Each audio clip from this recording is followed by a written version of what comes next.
Sheikh Abdullah, who's actually a scholar of hadith, he says that people might ask me, why have you mentioned weak hadith here? So he puts a chapter at the end, but I'm going to mention it now. And he says, because I'm following in the footsteps of our pious predecessors, of all the scholars of the past, which is that you're allowed to narrate hadith which are weak in chain, if it's got to do with things which are virtuous. It's not relating to halal and haram. It's not relating to anything which has got to do with rulings, but just extra stuff. Everyone should know this. All the I syllabus students should know this, because I go over this a million times. What's the 5 conditions of a Sahih hadith? Yes, Safran. Continuity of chain, uprightness of narrator, accuracy of narrator, no hidden defects, and no jazakumullah khair. Right? So 5 conditions of a Sahih hadith. Continuous chain, so there's no break in the chain. All the narrators are upright. All the narrators have a high degree of accuracy when they narrate.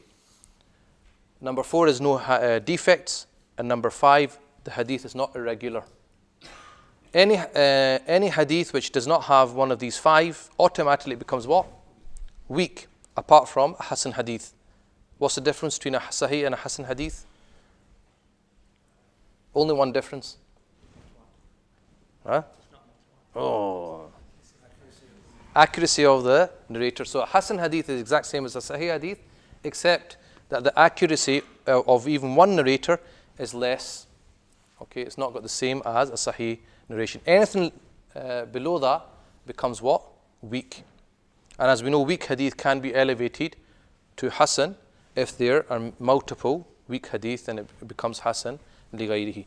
Anyway, there are 3 general positions on weak hadith. Number 1, you cannot use them at all. Number 2, you can use them. It doesn't matter, you can use them. And number 3, which is what the majority said, is that when it comes to virtuous acts, you can use them, but not when it comes to rulings. So Sheikh Abdullah Sirajuddin says, I'm just following in the footsteps of the great masters of hadith and fuqaha. I'm doing the exact same thing. So therefore, there's no lawm, there's no blameworthiness on what I've done here. And generally, there are 3 or some conditions of using weak hadith. Number 1, that it shouldn't be extremely weak. Number 2, that it's based on something which is established. And number 3, that we do not believe it to be absolutely a sunnah. Yeah, we don't. But we were doing it out of caution, because what the thing is, a weak hadith does not mean the Prophet didn't say it. A weak hadith means that we do not know 100% that the Prophet said it or not. There's still a probability. So what happens is mutawatir, we're 100% certain the Prophet said it.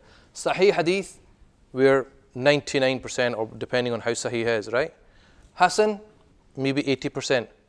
And then weak hadith, maybe 60%, 50%, depending on, as it gets obviously weaker and weaker, there's less probability the Prophet said it. But the thing is, if you have something that the 60% possibility the Prophet did it or said it, is it not still better to do it? It is, isn't it? Which is why when it came to virtuous acts, they said, because there's a probability the Prophet did say it or did do it, it's better to do it because of the probability that he might have done it. Okay? So he mentions this, and I'm mentioning it because, like I said, I will mention those hadith which are actually weak.